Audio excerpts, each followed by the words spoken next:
Hey guys, now you know I'm an idiot when it comes to technology and I can barely figure things out. Hell, I need help turning on my computer some days. But if you haven't heard about Anchor, it's the easiest way to make a podcast. Let me explain a few things to you. First and foremost, it's free. Everybody loves that free 99, right? There's a creation tool that allows you to record and edit your podcast right from your computer or phone. Anchor will even do the God's work for you and distribute your podcast all over to Spotify, Apple Podcasts, and many, many more. So you guys can hear my voice on all different platforms as well as your own. You can even make money with Anchor with no minimum listenership. It's everything you need to make a podcast all in one place, guys. Now, please, I'm telling you, if you want to make your lives easier, like it's made my life easier, download the free Anchor app or go to anchor.fm to get started. Again, download the Anchor app or go to anchor.fm to get started. Guys, it's a lifesaver. Trust me on this one. If it's any advice you want to take that's straight from the hip, it's this one. Again, check out Anchor at anchor.fm or just download the Anchor app. Thank you, and back to the programming. I had an older brother, and she's like, you better get your ass out there as a damn freshman and start making your name and damn getting your ass kicked and beat up enough where everybody knows who you are. So that by the time you roll around to your junior and senior year, your ass is worth the shit to be able to get on the team. Hey, look, I was behind 2 All Metropolitans at my position. It was tough. Oh, you talking about what at Coolidge? Yeah.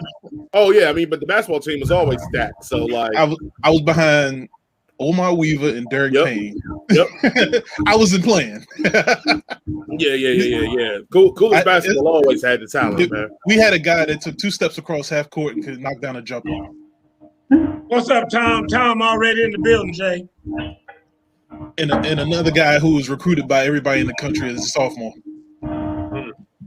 So I took my butt right to JV and took every MVP available at JV. That's what you got to do? Like, it was great. Like, you got Jason. The first thing they said was, hey, when I come to the game, I just need y'all to dunk. I'm just like, I'm not dunking. I'm getting 30 and we taking the win home. Right.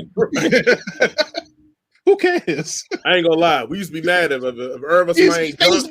We was all booing. We'll boo them jokers. It's like they be winning by 30. We in the front row. In the front row booing because I didn't dunk on a fast break. Man, you can't get out of here with that. Motherfucker be mad as hell. We be mad as hell. We paid our $5. Motherfucker ain't trying to dunk. Fuck that. Boom. Boo! Get your ass out of here. Boo! I think my freshman and sophomore year, we beat everybody by like 30. Yeah, but see, Jay, y'all from the city. It's different when city people boo than when country people boo. You know? Country people boo, they be like, boo! Get your ass out of here. You're right. Yeah. Yeah. In the city, we just like, boo, you suck. You suck. Mm-hmm. I see you after the game. You suck. Like, but I scored. But I scored. It don't matter. You trash. Right. Trash. You couldn't even dunk. All right, man. I'm going to let y'all roll. I'm going to drop off. Coach, start whenever you're ready. Yes, sir. All right. It is 8 o'clock. It's time to get the party started. Welcome to Straight from the Hip. I am your host, Coach Gerald Boone Mitchell, coming to you live once again. Miss Carey, I know you hate this. I hate that you see me in this Imperial Palace up on Black Mania. How you doing, Miss Carey? I'm good, and I don't hate your Imperial Palace on Black Island. Black Island, there you go. See there? Do you see the shade? Y'all see the shade? I mean, she's trying to talk about Black Mania like his fantasy island. I know what you did. That's shade. Oh, right? Black Mania. That's right, Black Mania. I know, Jay. You ain't got to put up there, Jay, talking about some Black Island. Jay, that's sad right there. Miss Carey, I don't know why I love you like I do. I take that back. I do know why I love you like you do, because you live in Atlanta. Bless your heart. I mean, the worst sports city in America, and you live there. So I'm going to go ahead and give you that love. Travis, what's going on, Travis? Not much. Doing good. How is Geraldine doing? She doing all right? Ashley's doing well. We got another checkup tomorrow. We had a checkup yesterday. She went from 5 pounds 12 ounces to 6 pounds 3 ounces in like 4 days. So nice. That's good.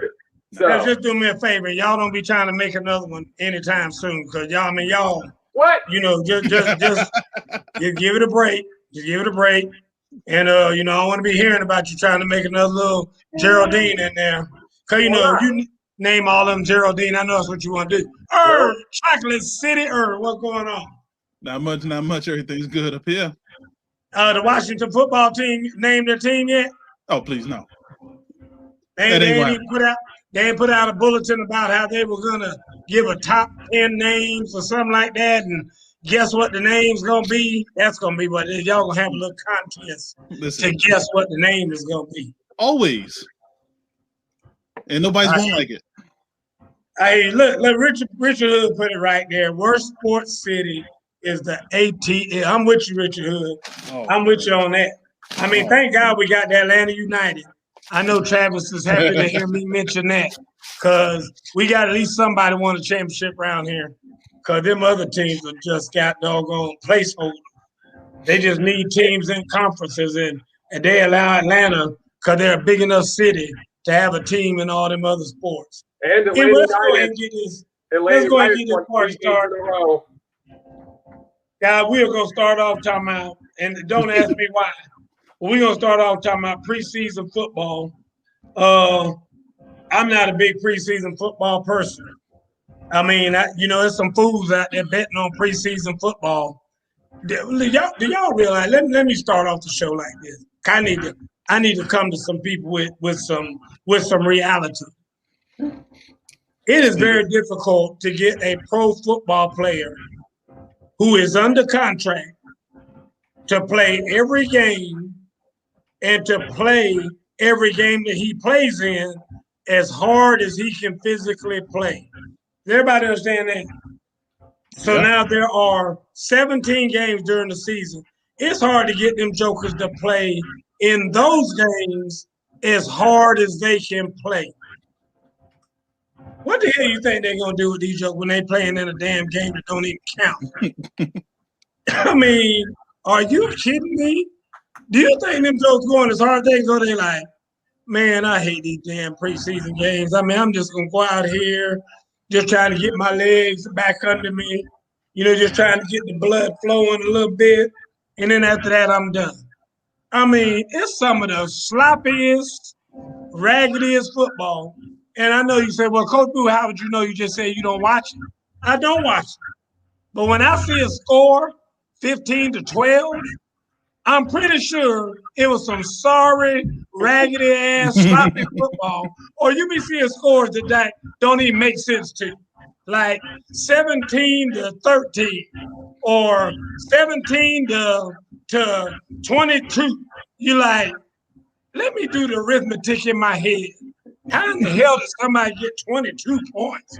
I mean, that's like you had to have 6 safeties or something. I mean, it don't even make sense in your head how they got them 22. How does somebody get 22 points? I mean, baffling. Or 19. When you hear a score like 19, you're like, damn, that's like 7 or 14 is 2. How they get 5 points? I mean, it's crazy because the football is so bad. So that being said, let's talk about what's going on right now with the New England Patriots. I don't know if y'all heard, but Cam got COVID. Miss Carey, is he okay? Did you go by and see him today? No, I don't think he has COVID. He don't have COVID. The report I read said Cam might have COVID, and that Daniel Jones might get a jump on him because of the COVID. No. Hey, Coach, you like Danny Dimes as Mac? Oh, I don't know why I keep calling him Daniel Jones. Mac Jones, you know what I'm talking about. Mac Jones might get that jump on him because he had the COVID. Miss Carey, talk to me. Tell me about it. Yeah, I think he's out because of some miscommunication around the COVID testing. I heard analysts say today that, you can glean that he's not vaccinated, and that he was supposed to get tested. They're treating them differently than they're treating the vaccinated players. And apparently there was a mix-up that's going to keep him home and give Mac an opportunity to start. Ooh, might be a little dirty dealing going on. Yeah, I mean, I definitely feel like they can't wait to put this dude in, and we'll see. Wow. We'll see. Wow. Travis, talk to me. Tell me about what's going on, Travis. Yeah, so from what I had heard, it was, and like Ms. Carey said, you can kind of glean and presume that Cam does not have the vaccine. He came in contact with someone that tested positive with COVID-19, and because of that, he now has to follow the NFL COVID protocol, which keeps him out for at least 5 days. Wow. And he cannot test positive, of course, but he has to sit out for 5 consecutive days before he's allowed to be back in the building. The same thing has actually happened with Cole Beasley of the Buffalo Bills as well. Same thing. His personal trainer, I guess, tested positive for COVID, and now he's tested negative, but he has to sit out for 5 days. Well, you talking about his ex? You talking about his ex personal trainer? Because he won't be a damn personal trainer no more after this. I promise you that. It could be, but that's right. What I think is going on with Cam. We can presume he doesn't have the vaccine. He doesn't have COVID, but to make sure that be safe and sorry, they said you can't be here for 5 days. Wow. Irv, talk to him. What you think about it? Yeah, it's crazy because at first I heard something completely different too. I heard he was actually getting COVID tested, but it wasn't NFL sanctioned. So that's what I initially heard until I heard what Travis and Carey said. But it was interesting because it's like, because it's not on NFL's time, it doesn't count. Like, you're still coming up negative though. But I don't know. Like Carey said, I think they're just trying to find a way to get Mac in there as soon as possible. I'm looking at it kind of two ways, because I mean, if I'm Bill Belichick, I've seen enough of Mac Jones to know that he's got some potential. But I don't think he's somebody I'm trying to rush and get in there anytime soon either. Right. So I think I kind of need Cam for at least, what Cam is normally good for, about 4 or 5 games. For Daniel Jones to kind of get Mac Jones to kind of get comfortable. There you go. And get his feet up under him. And then, maybe take over after that. But to try to get him out there as a day one starter, I don't know about that. I don't know about that at all. Sounds like we're getting some feedback from somebody. So somebody let me know if it's me or not. I'm hearing all kind of feedback. I'm about to say, I'm hearing it too. I don't know where it's coming from. I'm not hearing it. I think Travis was cracking his toes or something underneath that desk. Something like that going on. Nope. Anyway, so who will be the starter? Who we gonna predict to be the starter on day one for the Packers? Oh, Cam. Cam, Miss Carey? On regular season day one? Regular season. I'm gonna say Cam. Travis. I will go Cam Newton as well. Ooh, okay. Well, just because y'all three said that, I'm going with Mac Jones. And I like Mac Jones, but I'm just saying, I'm going to go ahead and go with Mac Jones because, Cam Newton from Atlanta, he'll find a way to mess it up. He's going to find a way to do something stupid. And he'll go get him some chicken wings from Magic City or something next time he's in town, and he'll catch that bug or something will happen. That's how they do in the city. So we're gonna go ahead and move right along right now.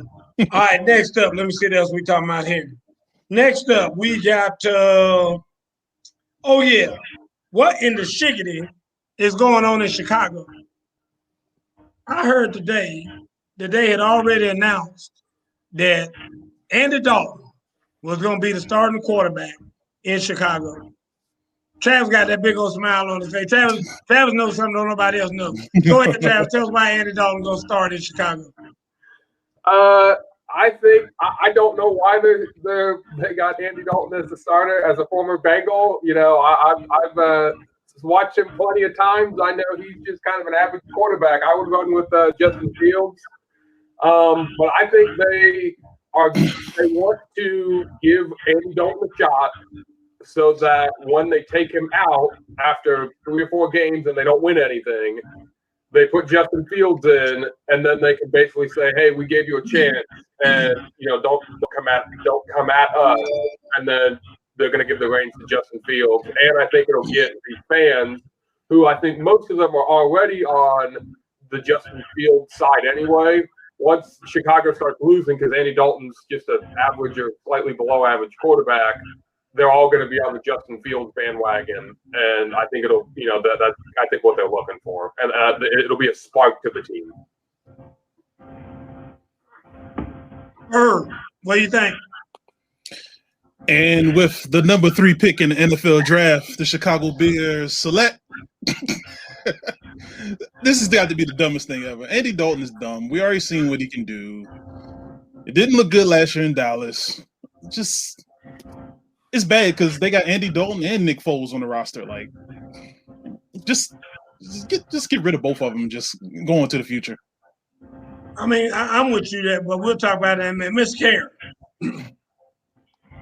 I think maybe the first 2 games go to Andy Dalton, and then they'll bring in Fields. The first game, I think, is against the Bills, and the second game is against maybe the Titans or the Rams. Maybe they don't put their franchise quarterback in just yet. Let the backup get a little bit banged up, and then they'll bring him in right around Cincinnati Bengals.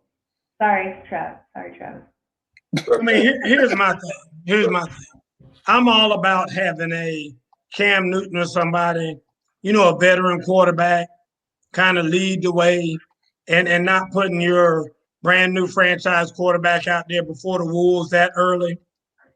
But I mean, you got to have a quarterback who's worth putting out there to make sure that you're not going to be 0-5 when you put your new franchise quarterback out there. And now you're asking a whole lot of him when you already got him at 0-5, which you'll probably be at 0-5 if you're going to put Andy Dalton or somebody like that, whatever, Nick Foles out there.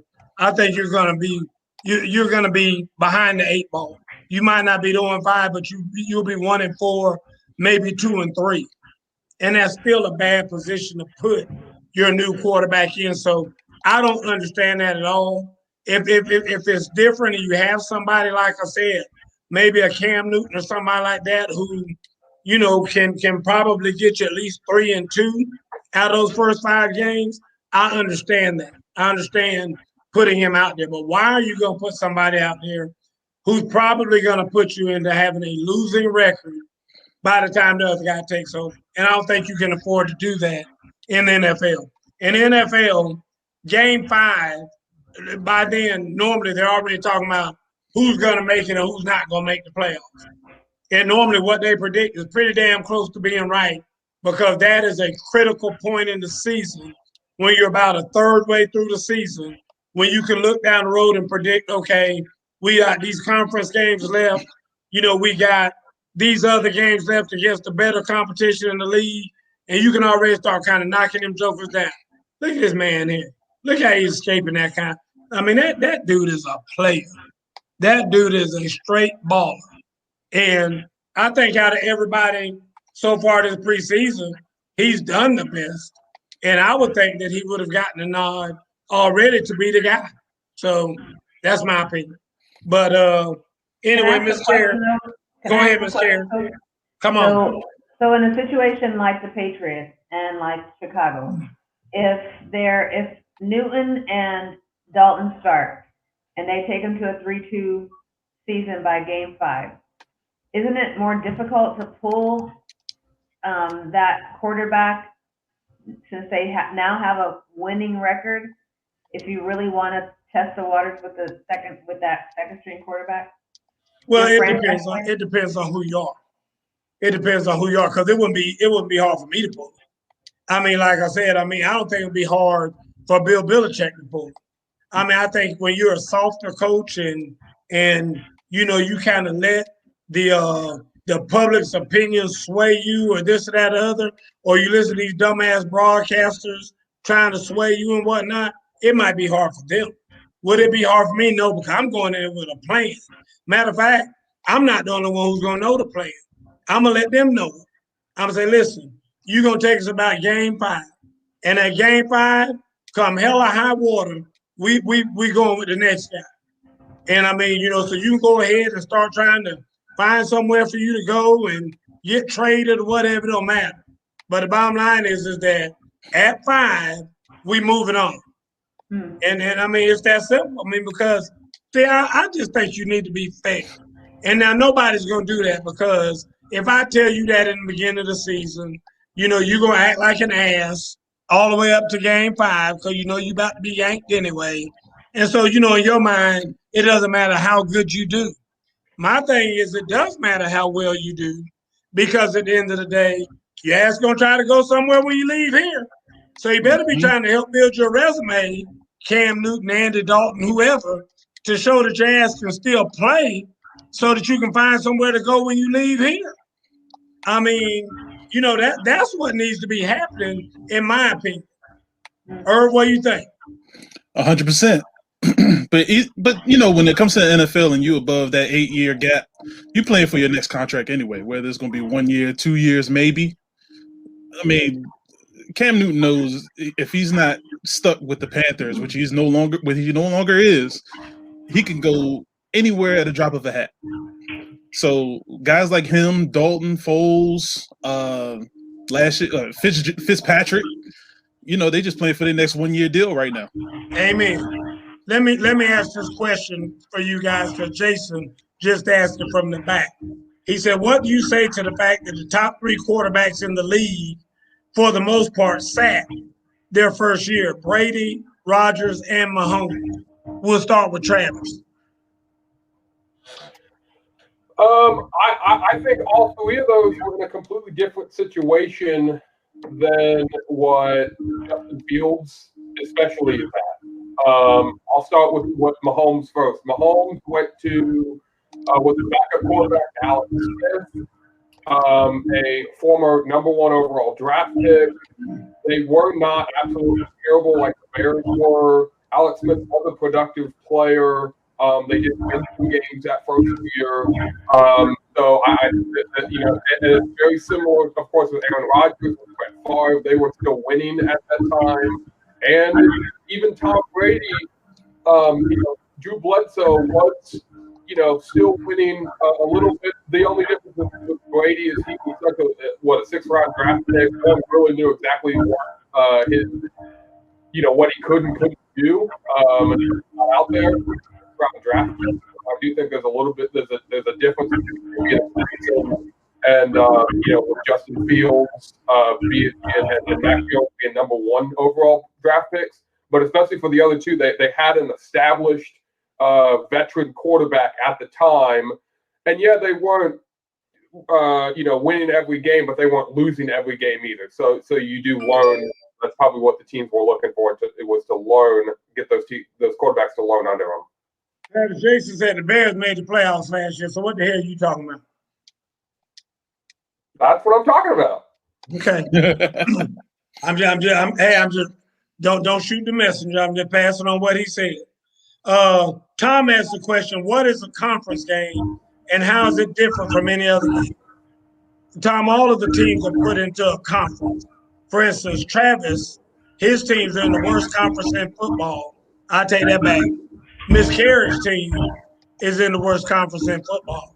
The Atlanta Falcons are in the NFC South, which is St. Louis, Atlanta, Tampa Bay, and who's the last one, Travis? You said St. Louis? I didn't say St. Louis. I'm sorry. I mean to say St. Louis. Carolina, Atlanta, Tampa, and the New Orleans Saints, and they're in a division. Not a conference.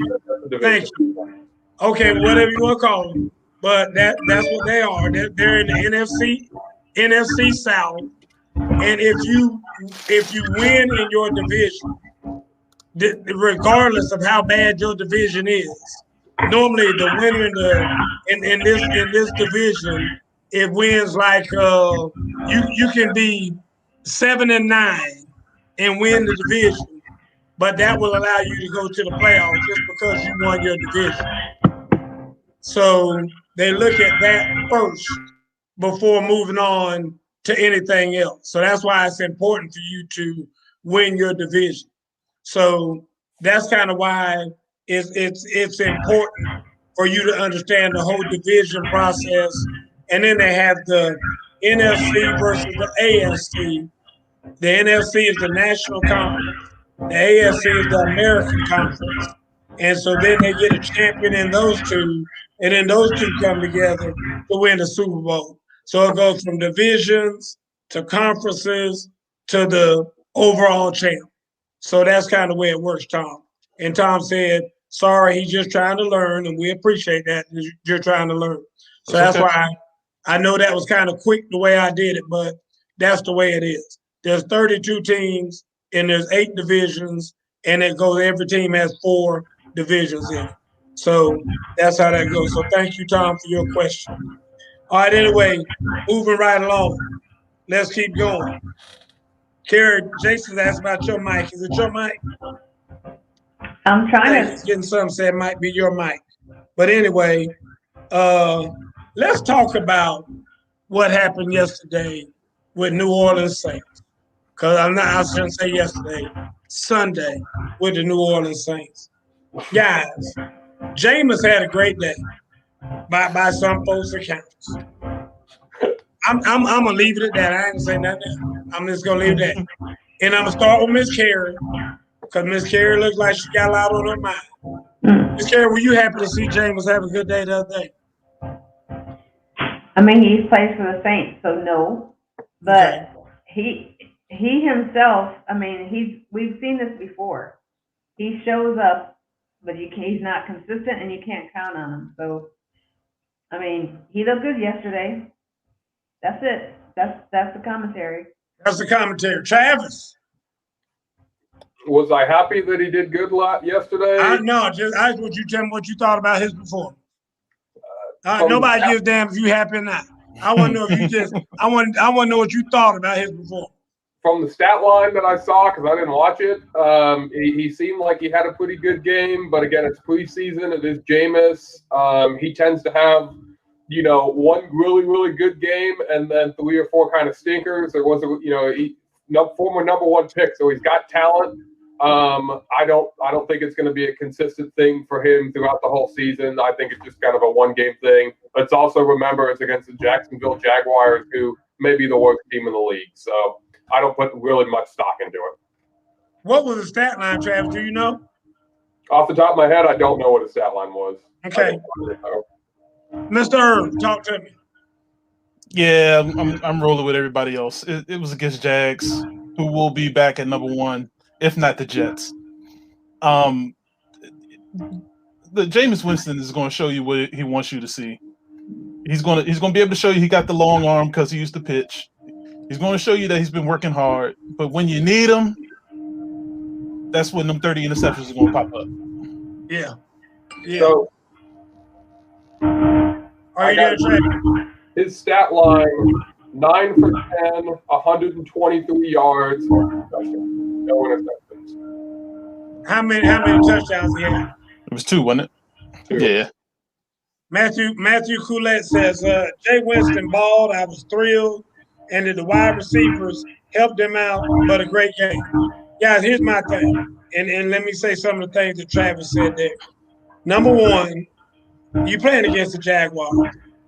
I mean, obviously they had the first pick overall, Trevor Lawrence, who probably didn't play too well. We'll talk about him in a minute. But, I mean, they're playing against a nobody team. It's preseason. So if you're playing right now, you probably ain't that good anyway.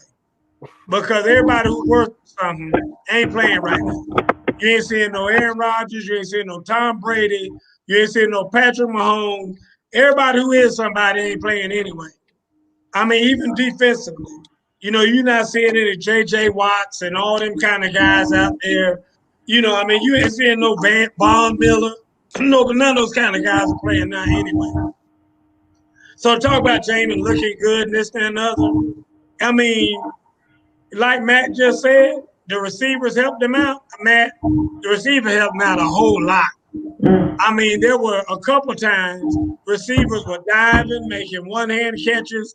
And if you've ever been a receiver for Jameis Winston, you're going to get a lot of opportunities to show how good you are as a receiver, because there's always going to be some balls where you got to be diving and making one-hand catches and stuff like that. So I was not impressed at all with his performance yesterday. And I mean, I hear people saying, oh, well, Jameis firmly cemented that. I mean, I'm in awe of your ignorance when I hear people talking about that. I'm just in awe of the way you can be so easily fooled, because everybody on this show has already said Miss Carey started off.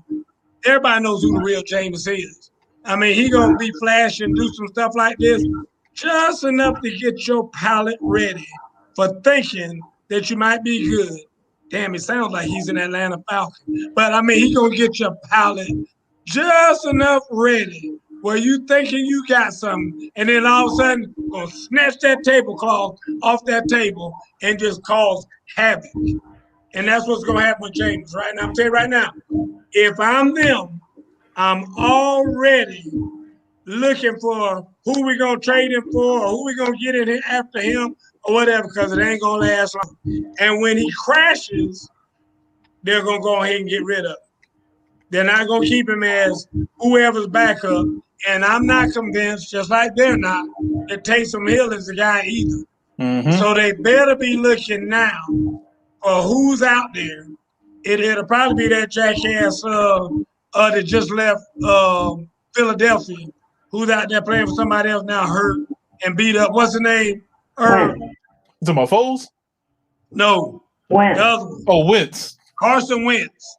Carson Wentz will probably be Carson Wentz. Probably his next stop, because there's somebody still be believing in him.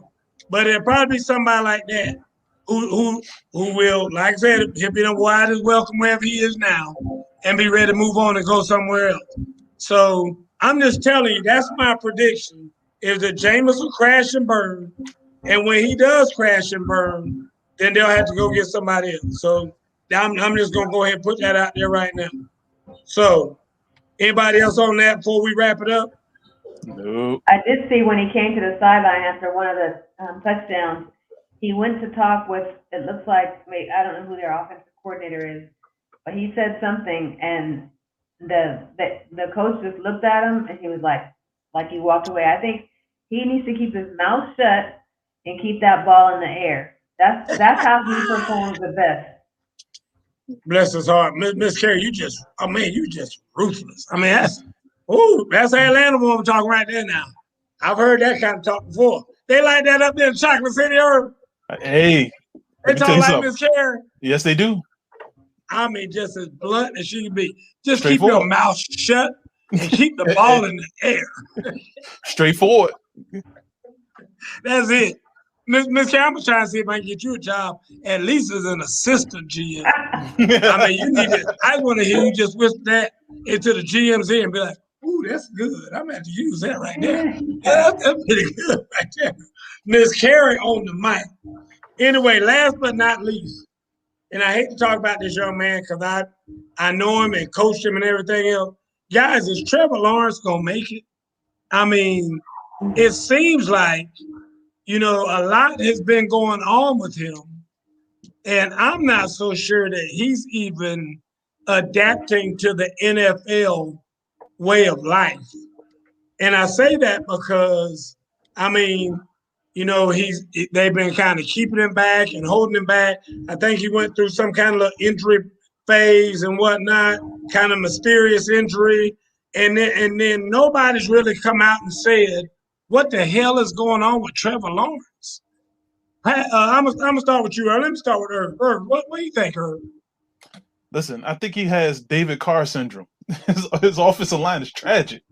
Well, that's true too. Now, listen, it was a particular play that happened when a D lineman literally just put two hands on the guy's chest and he fell on his back like this.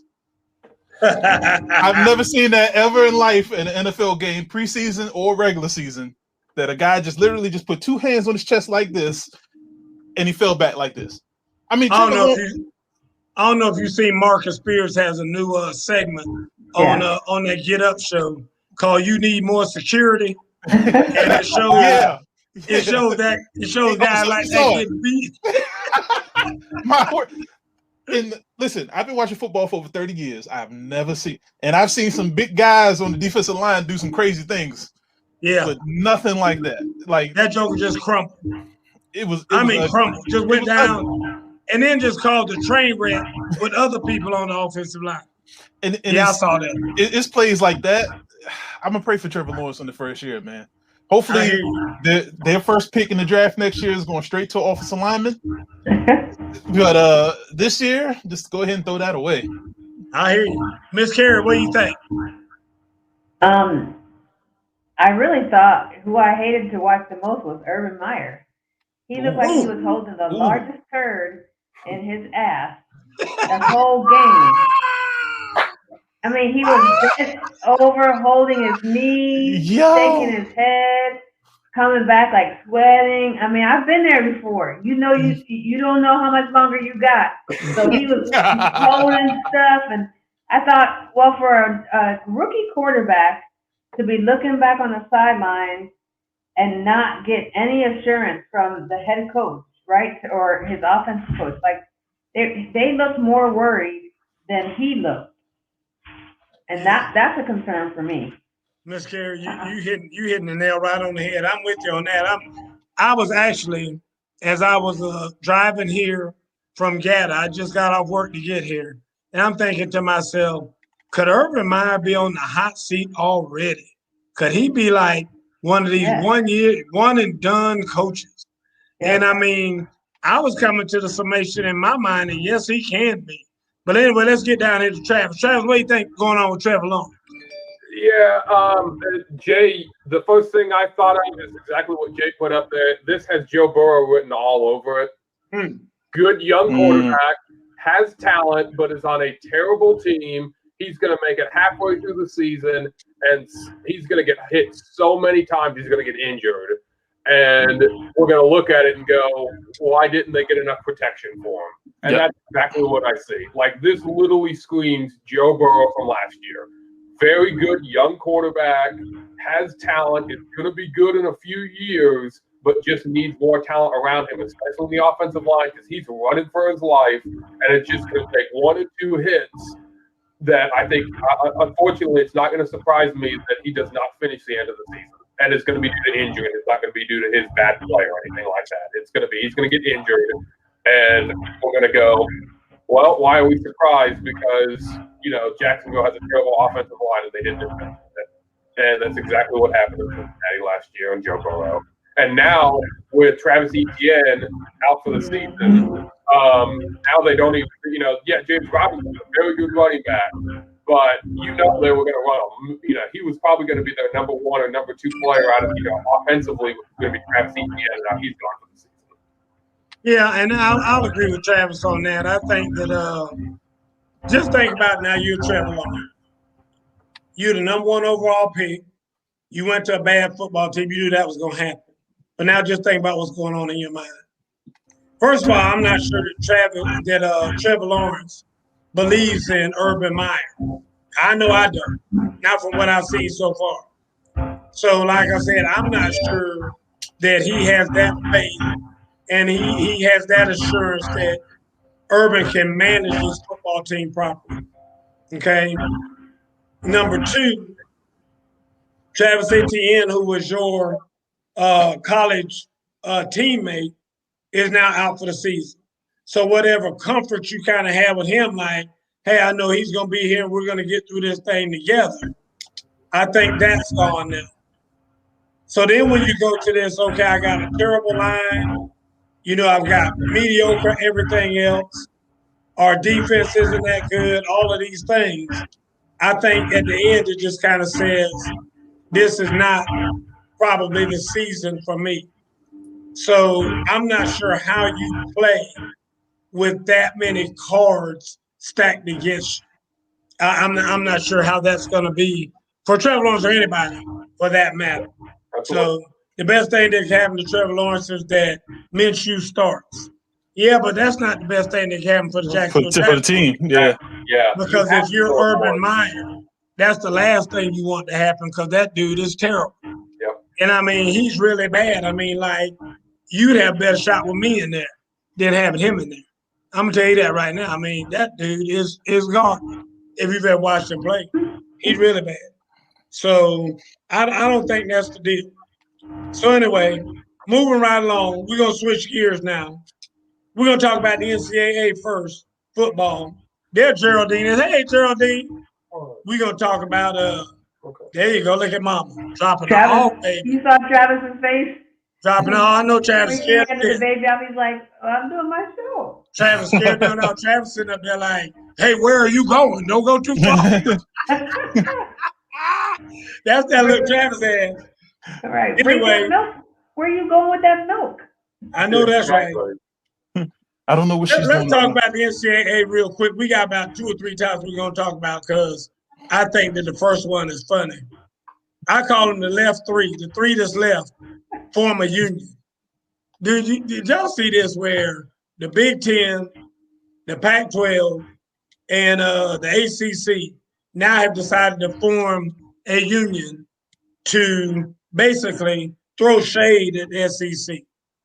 Because they talk about they're doing it because of the upheaval that's going on now in college sports. You know, like they're going to be some kind of saints who are going to try to figure out how to save college sports and all this other stuff, or that, you know, we're holier than thou because we are trying to do the right thing. We're not just thinking about money like the SEC is. We're thinking about the other aspects of college sports that must be salvaged and all this horse hockey. What do you think about that, Ms. Carey? I mean, I feel bad for them. I feel like Oklahoma and Texas leaving and going to the SEC, they became Thanos, and everybody else is just kind of, well, they don't have no rings. What are we gonna do? I mean, the Big 12 is now the 8, right? They have 8 teams left. I don't know what the Big 12 has been. I mean, I call them the Little 12. I mean, what was big about the Big 12? I mean, like you said, you had maybe 2 teams in there worth of poop. You know, Texas maybe not. I mean, not even Texas. I mean, when was the last time Texas was good? I wish Jerry Vadden was on here. He's a big Texas fan. When's the last time Texas has done anything? They ain't done nothing since Vince Young left from over there. So I don't know what anybody talking about some damn Texas. Everybody that's like Texas is. Look, Miss Carey, you got a new fan. Matthew Colette said Miss Carey is on point tonight. She might be on point because her boyfriend is a point guard. Chris Paul is a boyfriend, Matt. So don't be flirting with Miss Carey because you got to deal with Chris Paul if you keep that up.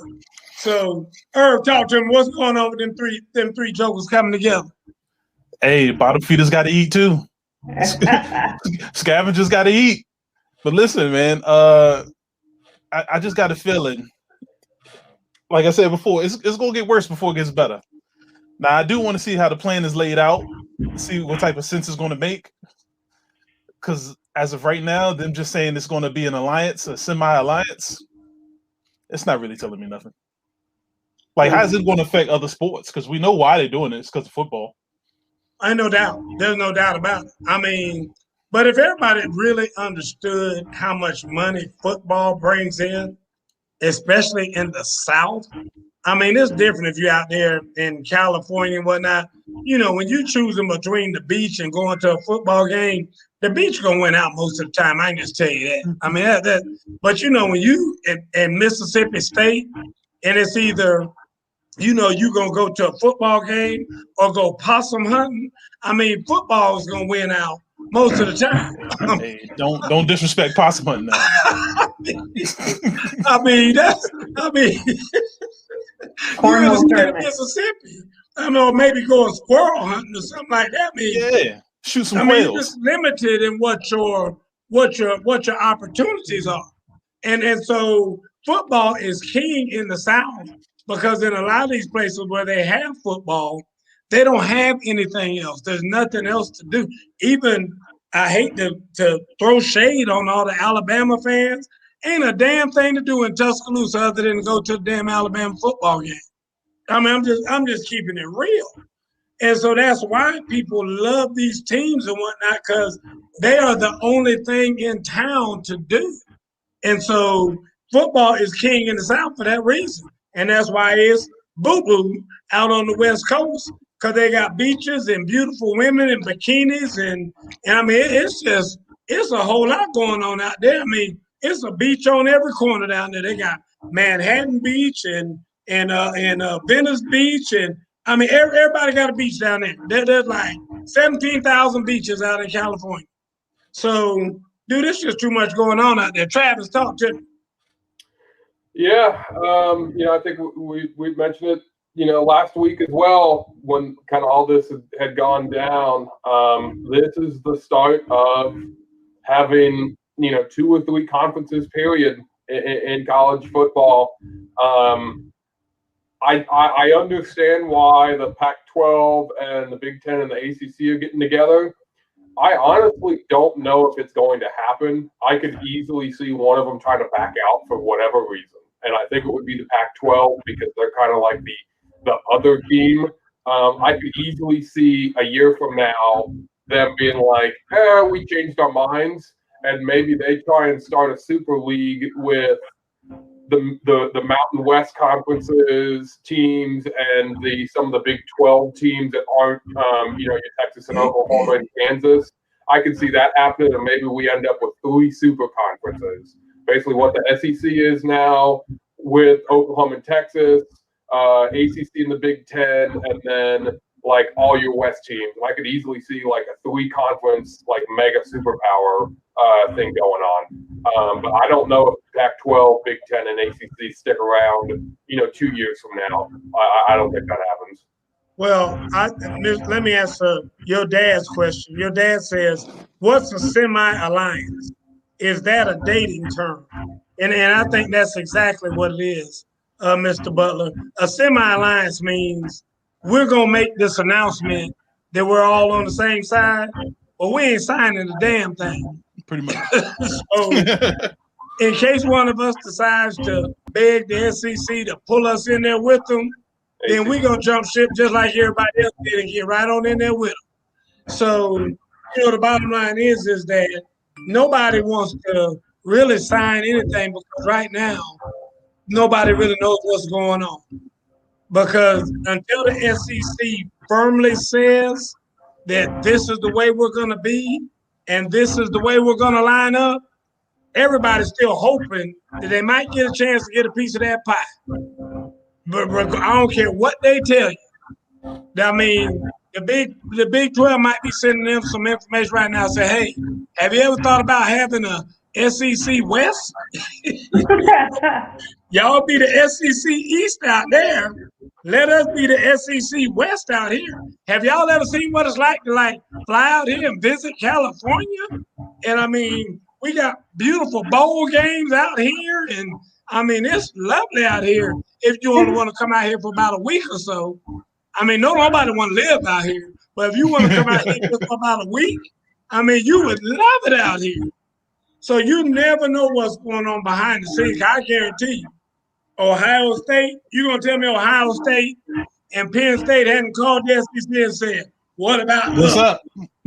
I mean, if you're going to bring in the big boys, what about us? Yeah. I guarantee you some calls have been made in that manner. You don't And think so Florida, therefore, they're telling, the same thing? Yeah. dude, those kind of folks are telling the Big Ten, don't include us in any of your plans. So I'm telling you right now, if you talking about doing something with these other conferences, do it in mind that we might not be here with you. Because we can go get some of that nugget down there with the SEC and we going down there. I'm just telling you. And I mean, that's a smart move. They're semi-committed to that semi-alliance. Thank you. Nobody's ever happy with a semi-anything, so let's just leave it. Is that what you told Chris Paul when y'all got? Oh, Lord. Did you tell Chris he couldn't be As I semi? said, don't take my joke. You walk right into it. You right Walk right into it. Yeah. I just asked. Don't make anybody smile. All right, let's move on, Herb. Next up. Hold on, let me go to my sheet here. Here we go. Next up, if there is such a thing as what would a prediction be? Let me put it this way. Pretty soon they're going to have to come out with a top 10 teams or whatever for this new alliance. What is that going to look like, Herb? Tell me, give me a prediction on how they're going to do that. It's going to be a mess. But you're going to take the top team out of every one. So you're going to have your Clemson, Ohio State, your USC. I know it's not USC right now, but I'm just throwing teams out. Sure. Everybody else is just a mixed bag. You're just going to throw them in the pot and be like, y'all figure it out yourself. Well, I've already said this a long time ago. After the first 5 out there, the rest of them don't matter. Miss Carey, how do you see it going?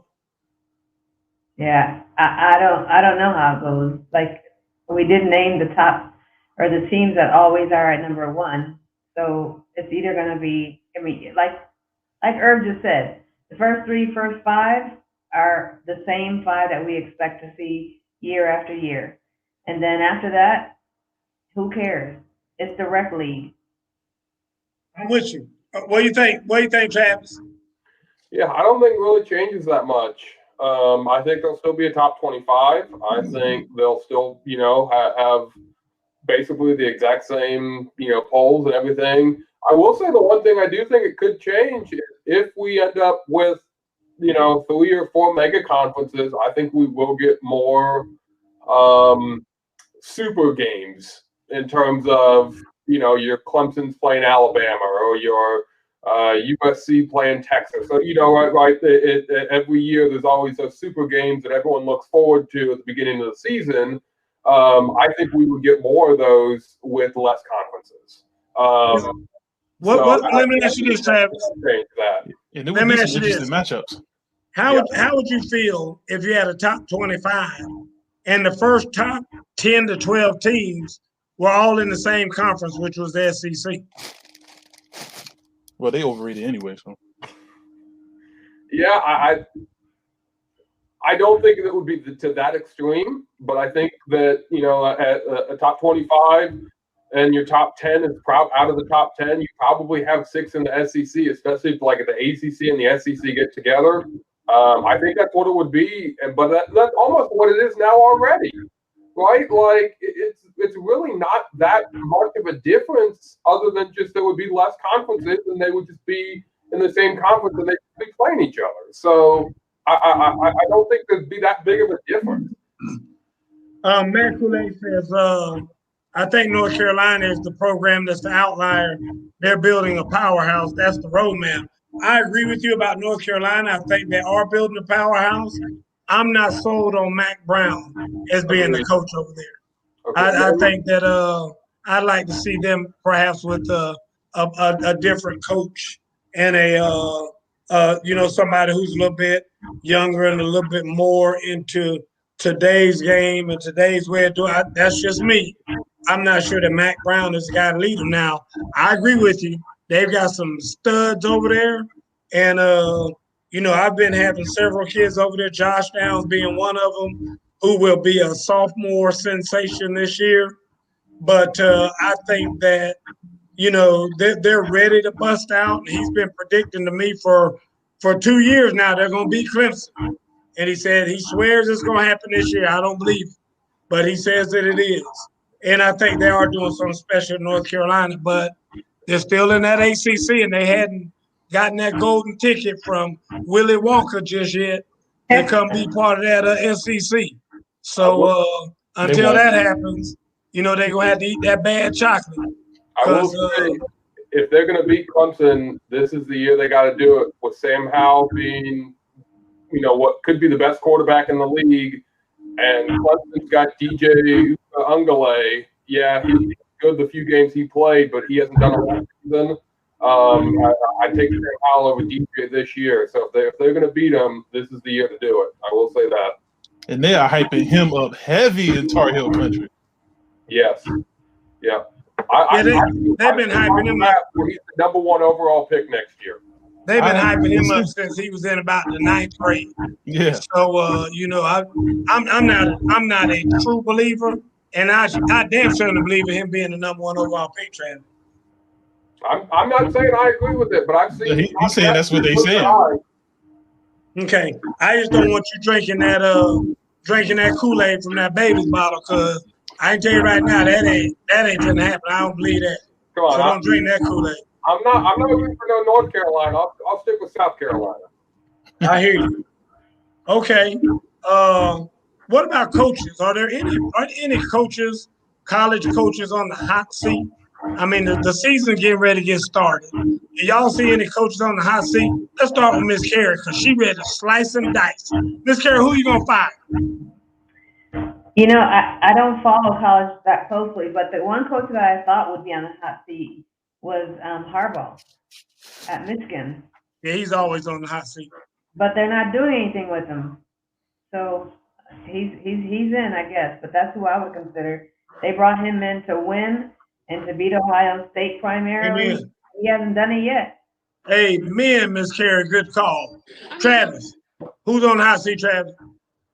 Yeah, the first guy that came to my head was Harbaugh as well. I think he's been on the hot seat for the last 2 or 3 years. So I think he's definitely on it this year. There was a lot of new coaches at the end of last season. So, especially in the SEC, I'm trying to think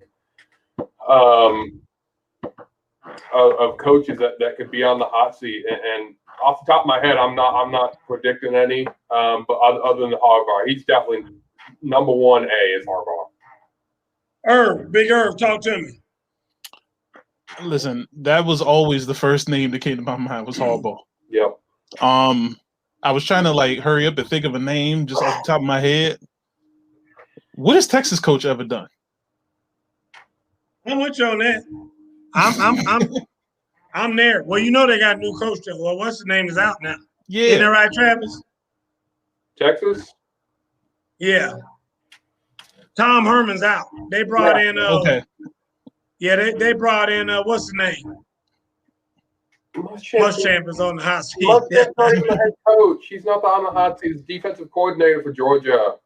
Yeah, Muschamp has moved to Georgia now, and he's not even the head coach.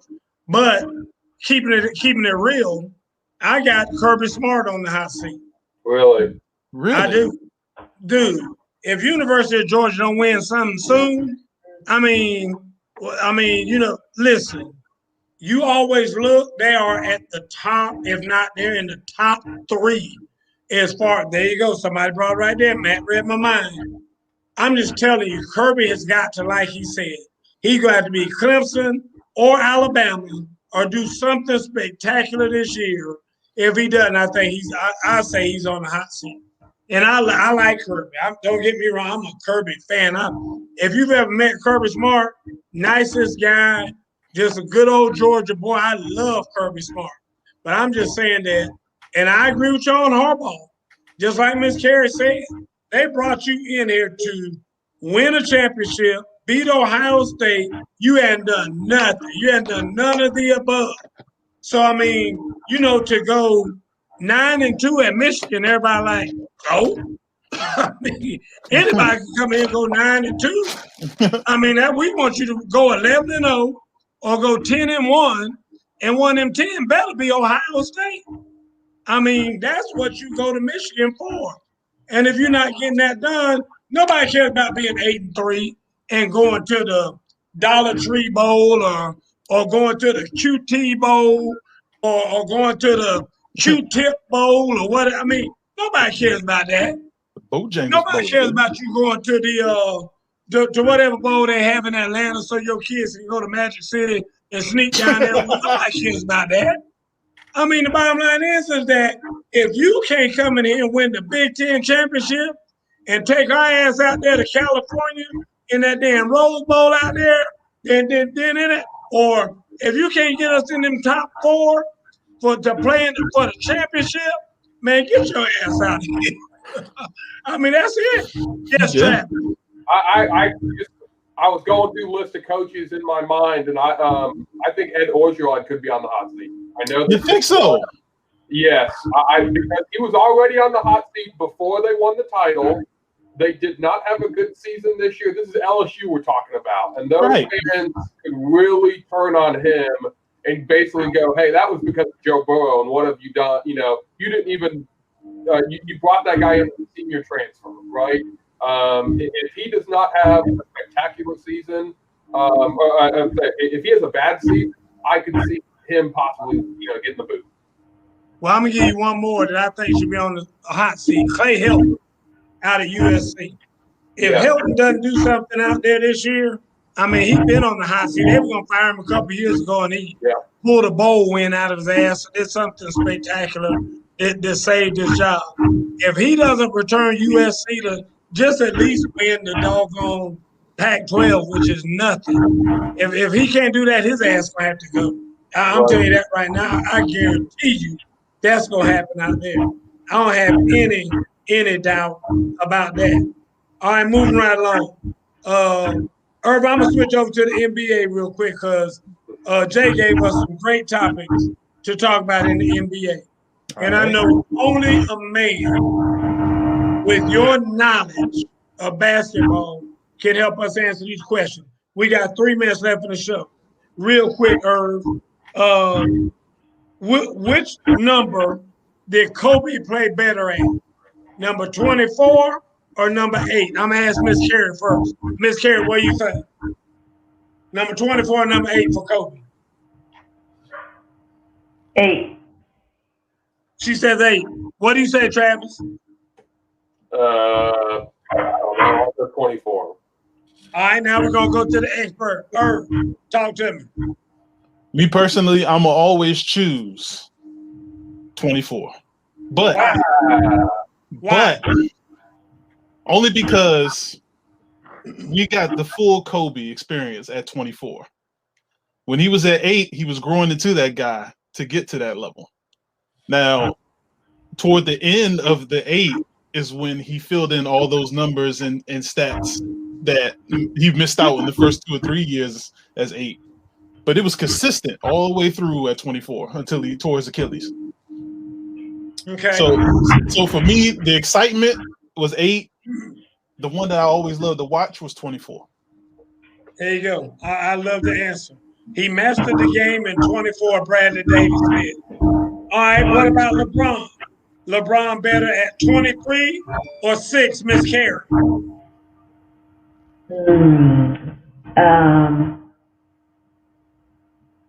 Which one is second? 6? Yeah. I would say 23. 23. Travis. What was he when he was his second run in Cleveland? 23. I'll go with that one then. Irv. Yeah, that's an easy one, 23. Yeah, I'm with Irv. I think so too. But go ahead, Irv. Tell us why. That first year in 6 was by far his worst year ever in the NBA. Not statistic-wise, but the fact that he just didn't want to run the team until Dwayne Wade gave it up to him. And with his caliber, he should not ever have to do that. And he never had to do that at 23. Bradley Davis says 6 for the same reason, and he was the best defensive player in the league. That's false. That's probably the last time he played good defense. But chase down blocks does not make you a good defender. But we'll talk about that another time. All right, and last but not least, Michael Jordan, 23, 45, or 12? Or 12? Miss Carey. Come on, man. I mean, 23 for sure. Travis. What do you think, Ashley? 23? Okay, yeah, we're going to go 23. Irv, come on, Irv, what do you think? Listen, if a guy like Nick Anderson has to come up to you and say, you ain't 23 no more, 45 ain't it. So it's definitely 23. Yeah, guys. I mean, everybody knows Michael Jordan was Michael Jordan at 23. Nobody even paid attention to him wearing number 45. And Jason said they made him wear number 12 one day because they couldn't find his jersey. Somebody stole it. So he had to wear number 12, which I thought was hilarious. I will say this. Everybody knows Jordan was the best, in my opinion, at 23. I think everybody identifies LeBron in 23 as well as being the best. I just remember Kobe being spectacular in both. And I think out of all of these guys, I think Kobe is being more consistent with whatever jersey he had on. I just remember Kobe being Kobe in whatever jersey he wore. And that's what I appreciate the most about him. Jordan stunk, in my opinion, when he was wearing number 45. I mean, I don't even remember him wearing 12. Jason gave me the story on that when we spoke before the show. I said, I don't even remember Jordan wearing 12. He said he only wore it one time when his uniform was stolen. And so, like I said, I laughed. But Jay said he put up 49 in that jersey. Yeah, he did. So anyway, he probably mad because somebody stole his jersey, put up 49. None of our Jordans have the number 45 on them. Say what now, Miss Carey? I said none of my Jordans have the number 45 on them. None of your Jordans. I hear you. I hear you, Miss Carey. I got two. But in any event, I like I said, I just remember that about Kobe. Whatever he wore, he was great. I do want to mention, because Mr. Hood was adamant about telling us that Davis Mills, who is a product of Gwinnett County, where Mr. Hood and I both live, has done very well as a quarterback for the Houston Texans, and we want to wish him well. My son BJ called. BJ, we wrapping up the show now. I'm gonna call you right back. I know you're probably at the airport, and I'll come get you. But in any event, folks, anybody got anything left to say before we wind it up here? Coach, I know it'll take you 3 hours to get to the airport from Gwinnett. You want me to go pick him up? It'll take me like 20 minutes. Yeah, I might have to do that, Miss K. I might have to let you go and get him. So, I know you live in Alabama. Whatever. Anyway, folks, we appreciate everybody for being here tonight. Bradley Davis, Matthew Collette, Richard Hood. I saw, I know Miss Ham was on here. Miss Ham, I didn't get to say hello to you earlier. There she is right there, Miss Ham. Just want to thank everybody, guys. I love when y'all are on here and y'all are shooting us stuff and asking questions and doing all that. There Miss Ham was, Mr. Hood, saying good night. Bradley Davis. Bradley talking about his boy LeBron. Bradley loves him some Bron. Hey, that's who you need to get with right there. Brad's son, Jay, he's your guy. He's LeBron. He can't stand Jordan. Hates Jordan. Don't want to hear nothing about Jordan being the GOAT. It's LeBron all the way. So, but anyway, Jason, again, we thank you for behind the scenes and all of the comments that you spit out to us and questions that you asked. Appreciate that. Irv from Chocolate City, Miss Carey from the A, Travis from Parts Unknown with his baby there. Travis, I'm serious, y'all don't have another baby no time soon, Travis. Anyway, we appreciate everybody for being here. And it's time to get out of here. So I'll say it. Good night, Miss Francis. Good night, Ashley Joy. Sonya Curry, give me a call.